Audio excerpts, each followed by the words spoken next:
Hey there, friends. David Paulides, CanAm Missing Project. Huck is already asleep on the floor just minutes into the program. I can't believe she fell asleep that quick, but she's here with us. You'll probably see her feet moving in a little bit. But let's get on with the show. She is the executive producer, and she's kind of uppity.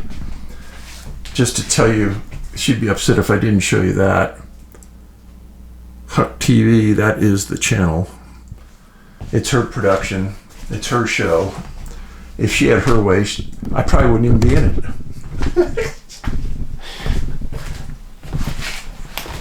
Thank you for being here. Without you, the show would not exist. And some people made a comment. Oh, Dave.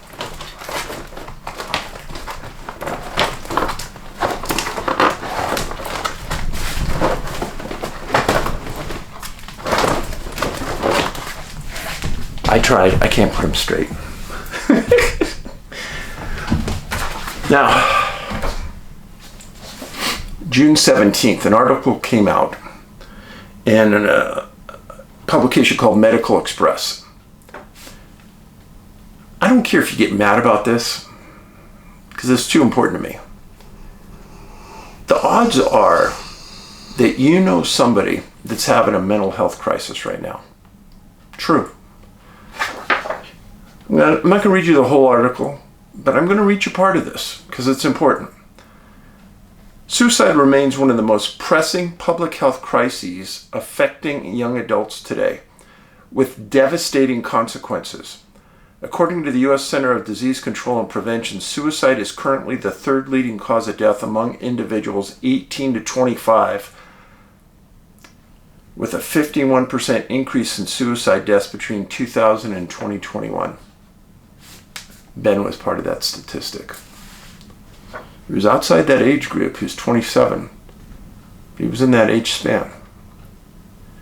And before he took his life, he said, "Dad, things are going to get a lot worse in LA."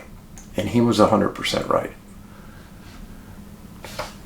Back to the article. While this trend is deeply concerning for the general population, it is even more alarming for young adults living with intellectual and developmental disabilities, a group long overlooked in suicide prevention efforts.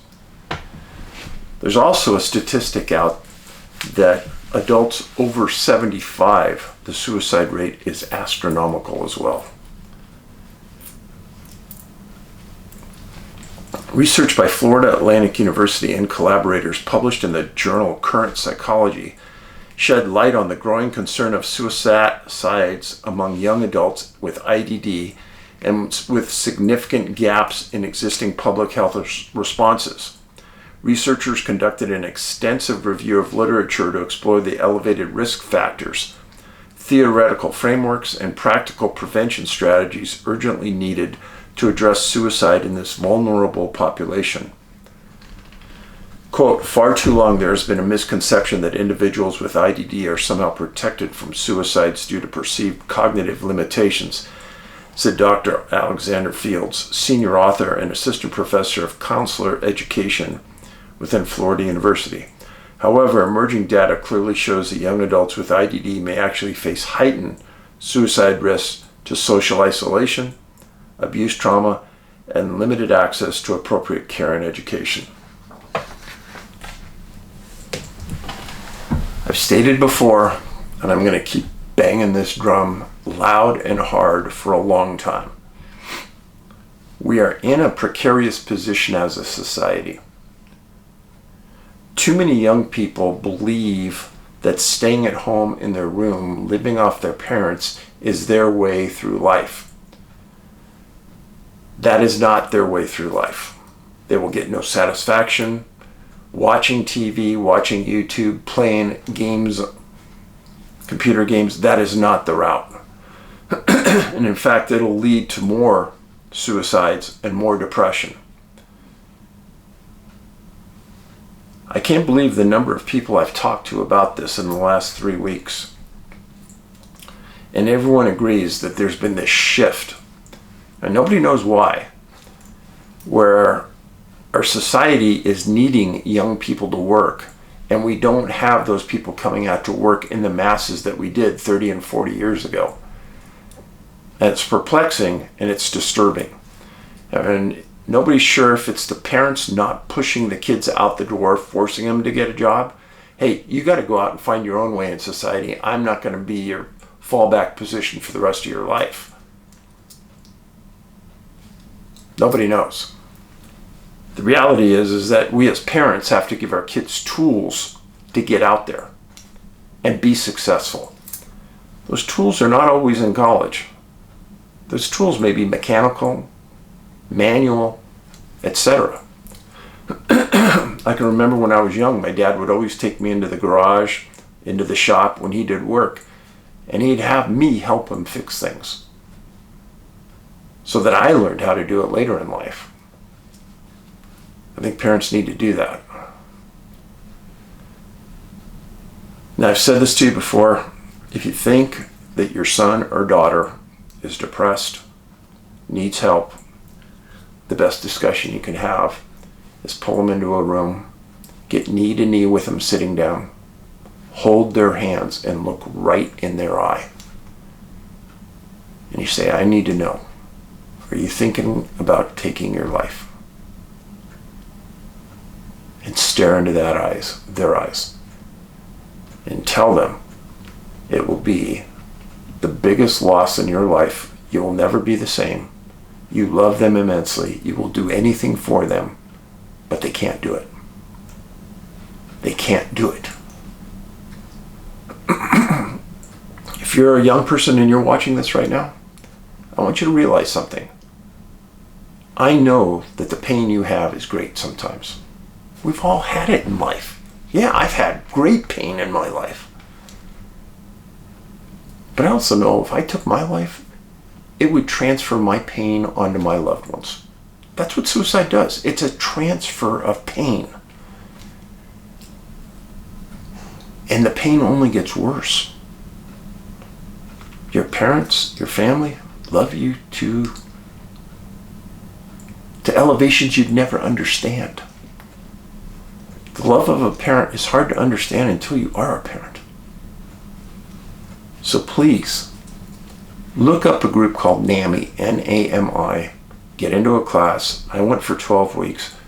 It's free. It's one of the best classes I've ever taken in my life. Trust me, it will do you good.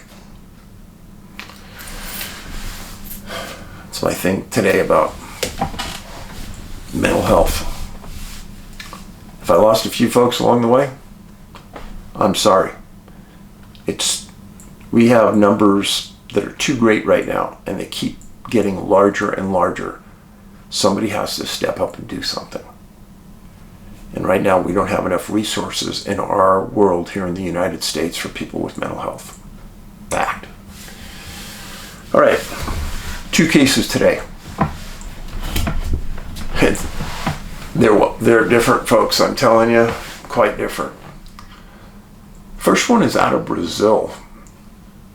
I think I've talked about one other case out of Brazil, but this one is a humdinger.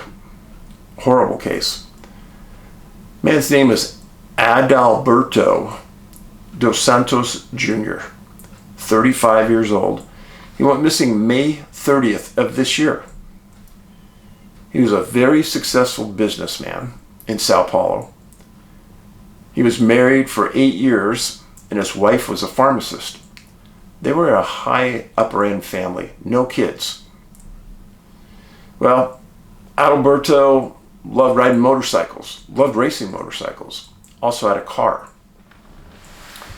Well, on May 30th, they had a special event at the Interlagos racetrack in southern Sao Paulo. They called it a motorcycle festival.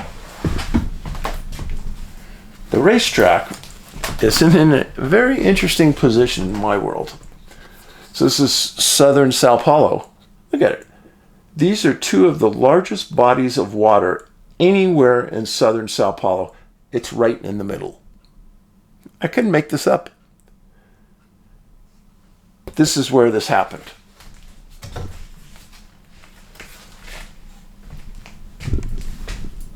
This is Adalberto. Very successful man for 35 years old, married a very successful woman, and had a very happy life. This is a photo of he and his wife.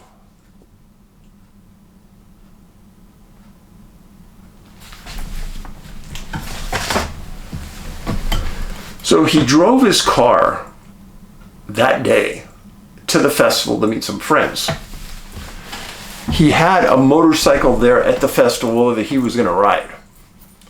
And he brought his motorcycle helmet with him. The event went great. His friends said that they all had some beers. Nothing outlandish. At the end of the event, he and his friend walked towards this giant parking lot, went their separate ways. Well, that night, he never came home. His wife called the friends, said, yeah, we were in the parking lot, everything was fine, he was going to his car. Early the next morning, his wife calls him in as a missing person. So this happened on a Friday night. Saturday and Sunday, detectives aren't normally working the way they are during the week. But there was some minor searching that went on in the parking lot, and they found his car. Car was locked, undisturbed, nothing to indicate he was in the car, at the car, or made it to the car. And in fact, they later said they didn't think he made it to the car. They got into the car, and there were some blood spots on the right front floorboard on the passenger side and on the back floorboard on the passenger side. That raised some suspicions. That was later alleviated when they determined he had never made it to the car.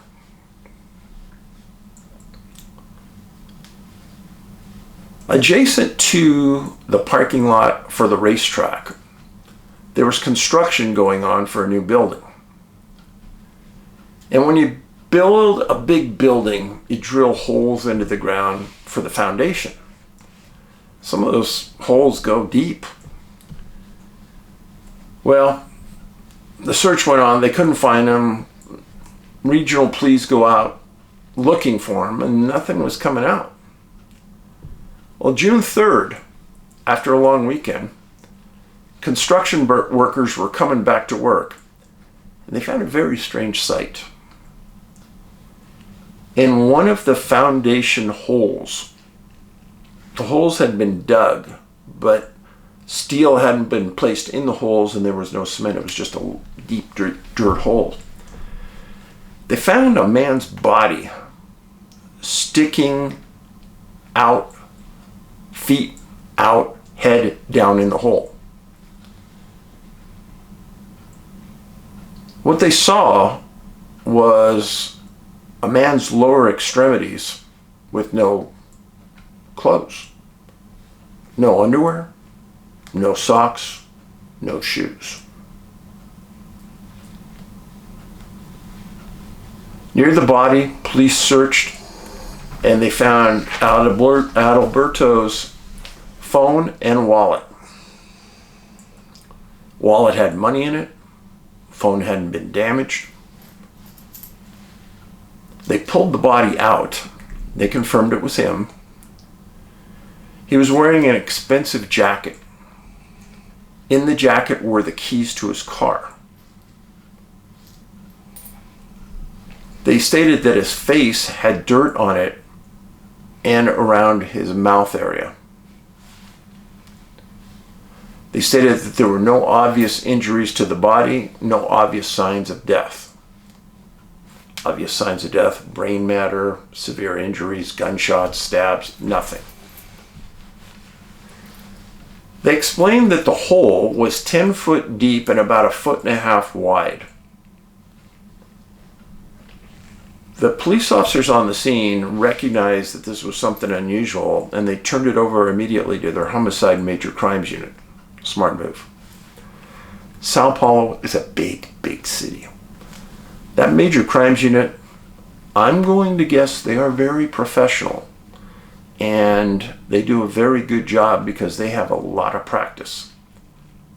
Well, they recognized this was a strange case. So after they pull the body out, they look down in the hole, and there's his motorcycle helmet that he brought with him. That's kind of weird. Well, they searched the area for 2 or 3 days, and they never found his pants, underwear, socks, shoes. Never found them. They did find a pair of pants nearby. They eventually took those pants to his wife, and she stated those are not his. So that's kind of weird. In a parking lot to a racetrack, they find a pair of pants. It's weird. Body went for autopsy. Autopsy stated that there were no injuries to the body that could cause death. Stop right there. That's pretty weird, folks. I'm going to tell you right now. That is weird. The coroner also stated that he had been dead for 36 to 40 hours. Hold your taters right there. Something we never hear in the United States. They don't want to say it. Well, they said it in Brazil. Now, I'm not a math genius, but follow my logic. He'd been missing approximately, I got to guess because there were no specifics, about 80 hours. They said he had been dead up to 40 hours. Where was he for 40 hours? Come on. Where was he for 40 hours? Please, tell me. He had no major injuries to the body. Nobody had beaten him to death, stabbed him, or shot him. They didn't find any handcuff marks on him. See what I'm getting at? He wasn't forcibly held to the best that they could tell. But he was somewhere for 40 hours. Now, let's pretend he was in the hole head first for 40 hours. How would you know that? One way is somebody that's in that position for that long a time would have had to have urinated on himself, etc. That urine flows downhill. That urine would have flowed down onto his chest. Get it? Never said that, though. They never said that. Now, the wife stated that he didn't have any enemies at all. He was super well liked, successful businessman, had tons of friends, never had conflict. Sounds like a lot of people we talk about, doesn't it? Just for clarity, she said, my husband would never take off his pants at a construction site and jump into a hole head first. The police also said that the construction site was fenced off. Okay, how did he get in there? See what I'm saying?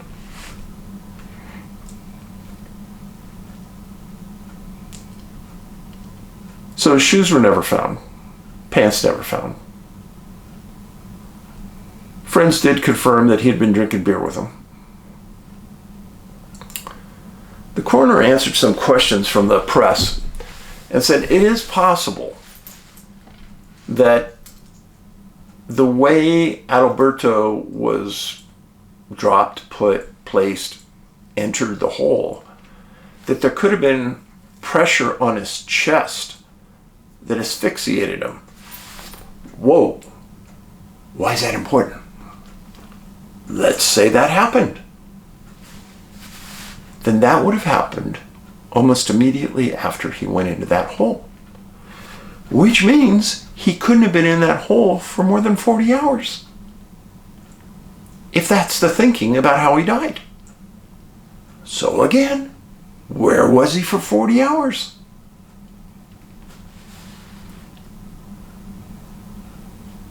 police said that the track officials were being questioned and the toxicology tests were pending.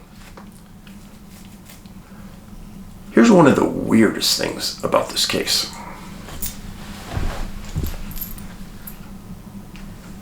Talk about Skinwalker Ranch for a second.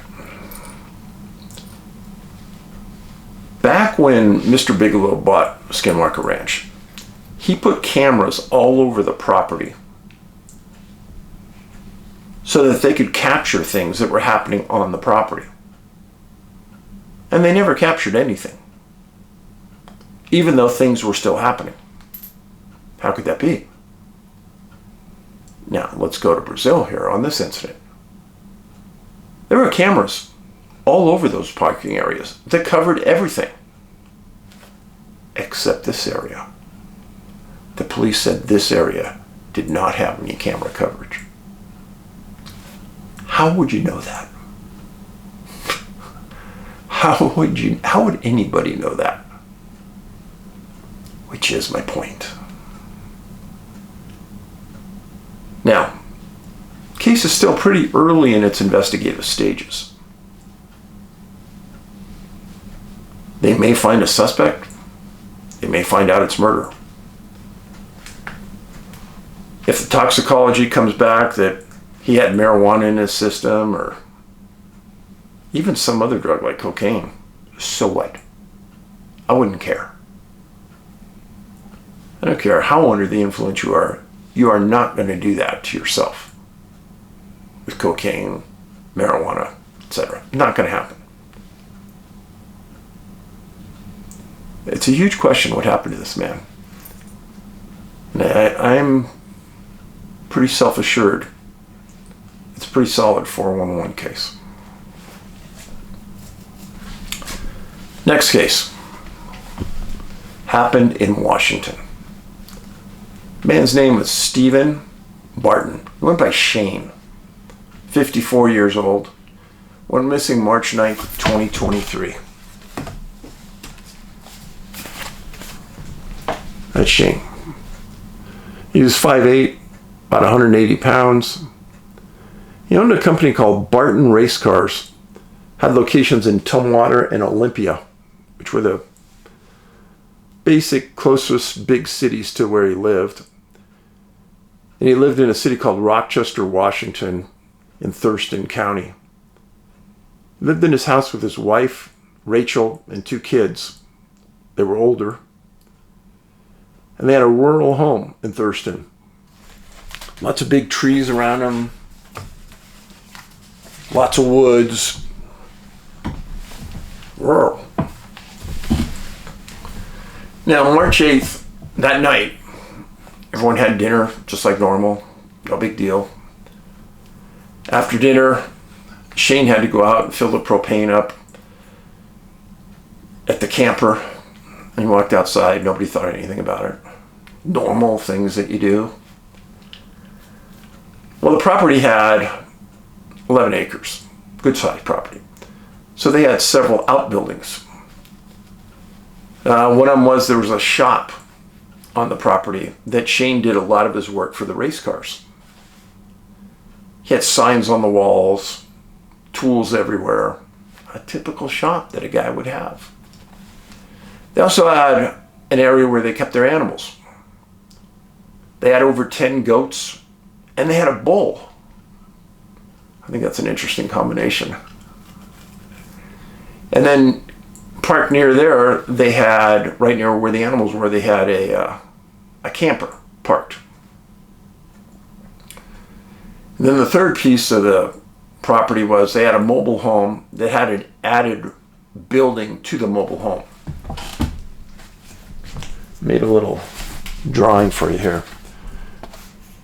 They lived on the Scatterview Lane Southwest. This is their property. This is the mobile home this is the building they built onto it. This is where the animal pens are and the camper. And then over here is Shane's shop. There's a driveway that kind of goes through the woods to Scatterview Lane Southwest. Area's thick with woods. Nice property. I like it. Be someplace I'd live for sure. Kind of isolated. Privacy. You could bang on wood in your shop and no one's going to complain. Well, it was reported on multiple sites that Shane and Rachel often slept in different areas. They'd sleep alone. Now, actually, I know a lot of couples that do that because the husband snores too bad. Now, I don't know why they did. That was just reported that they did. Okay, whatever. I'm not going to assume anything from that. The family says, so the two kids and the wife, that Shane was last seen the night of March 8th. They believed he was on the property the morning of March 9th. But nobody can say they saw him. When they couldn't find Shane that morning, they started looking around. They did find his wallet, his keys, and his phone on the counter in the kitchen. And his car was still there. Well, they called the Thurston County Sheriff's. Deputies did exactly what they should. They searched all the buildings, the yard, part of the property, all the rooms, didn't find anything. And the family didn't thwart any of their searches, which is good. Because if I'm the policeman and the family says, hey, I don't want you searching over there, or I don't want you searching over here, what's that going to make the cop think? What's over there that you don't want me to find? That didn't happen. They were very cooperative. Well, Thurston County decides that they got to do more work on this. So 2 days later, on March 11th, they got search warrants to search Shane's property. And they got warrants to search the wife's phone and the son's phone. While they were on that property searching it, the Washington State Police airplane with FLIR was flying overhead, and they had a dive team there that was searching the ponds on the property. They had 30 searchers there that spent 9 hours combing that rural location. Deputies said again, family had been very cooperative.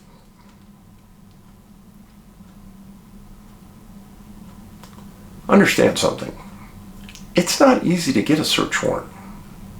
No, it's not. A police officer has to write an affidavit swearing under penalty of perjury that what he's going to tell that judge in his mind is leading to a crime. You can't get a search warrant unless you have a criminal activity.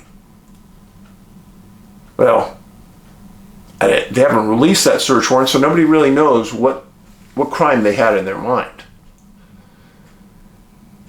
Well, that was March 11th.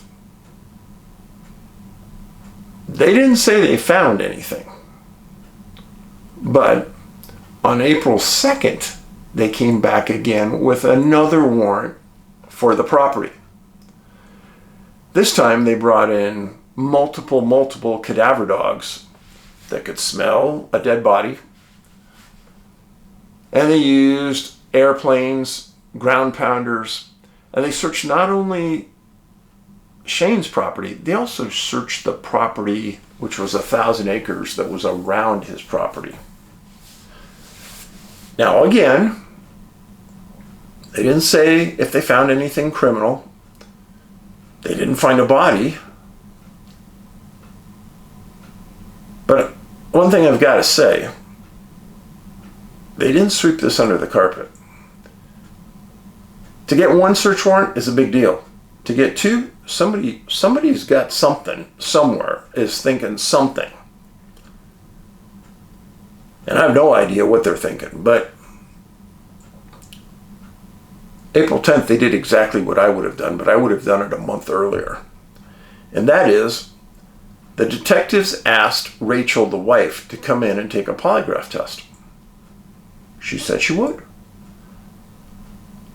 Now, From the very beginning, they stated that Rachel had been cooperative, had been helpful, had been open, and now she's taking a polygraph test. Polygraph tests, they can't force you to take one. But I'm going to tell you flat out right now that under those circumstances, if I was the spouse, I sure as heck would have taken it, because I want them to get the focus off of me and start looking for my other spouse.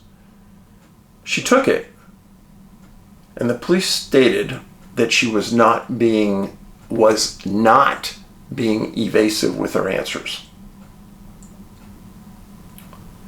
Detectives stated they then went out and contacted all of Shane's friends, work associates, and neighbors in the area. They're trying to get a profile of who he was, what his family life was like, what his relationship was like with Rachel, etc. He has an older son named Danner Barton. Danner made a statement to the press. He stated that he can't think of one reason for his dad to voluntarily leave. He claimed he had talked to all of his dad's friends, and they don't understand why he'd leave if he left.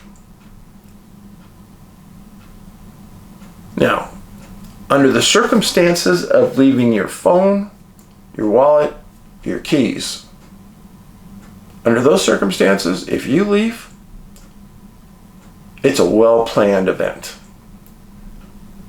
And what do I mean by that? He had to have had somebody pick him up, take him somewhere, must have had some cash somewhere. But to completely fall out of the world, he did it. Now, was he suicidal? That's the million-dollar question. They hadn't found a body. There was no note. The Thurston County Sheriff's Lieutenant in charge of the investigation stated that this is after the last polygraph on April 10th, stated that they're still reviewing phone data from the phones that were involved. He claimed that there may be more searches of 1,000 acres. Now, phone data. Yeah, they could still be researching the phone, messages, text, emails. They may. But they're also looking at the data from the cell provider about where that phone had went. Where did it go? Where did it go that night? The next morning? So in that 12 hours from, say, 6 o'clock at dinner until 6 o'clock the next morning, did any of those phones leave that area around the house? That's the question.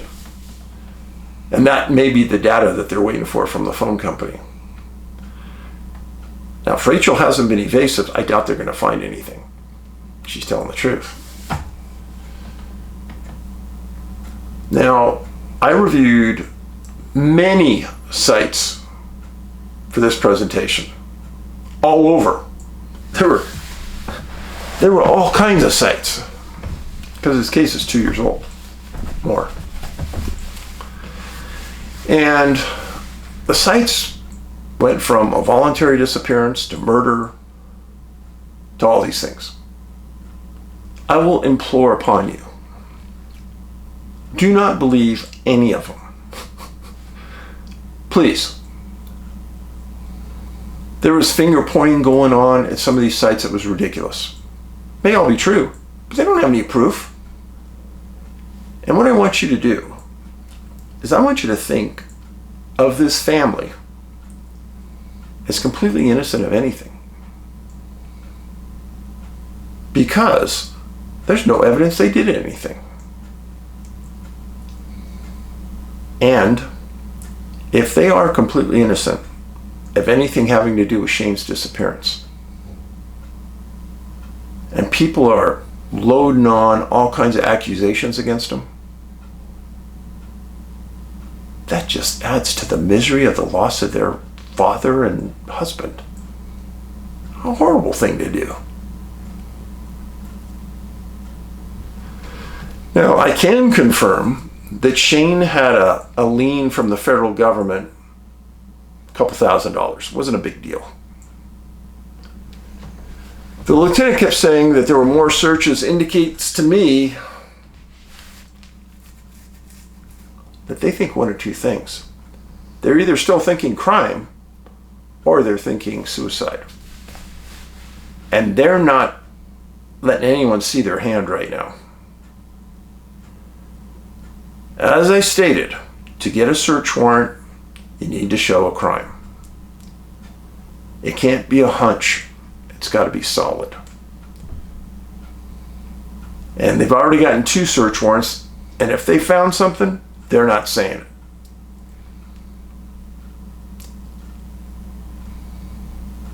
What do I think? That's what everyone wants to know, right? This is a real whodunit. Shane was smart. He owned his own company. If he wanted to drop out,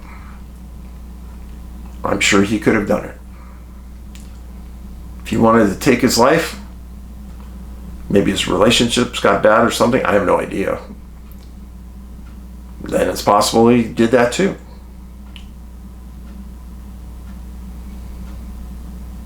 I really don't know. But I do know it's worth following. It's worth looking at.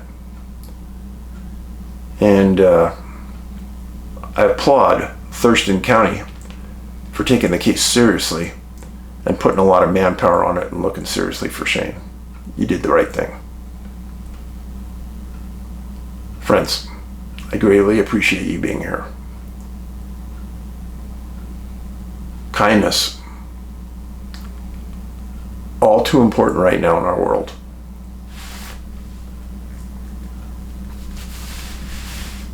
Shouldn't be judging people. Should be polite, friendly, and appreciative. Appreciative for the people that help you. Waitresses at a restaurant, people at the grocery store. All those people that change your oil if you go into a service station, one of those change your oil places. Yeah. Thank you very much. I think HUCK is out for the count. Yeah, if I said her name, it's like a small child. Oh, what?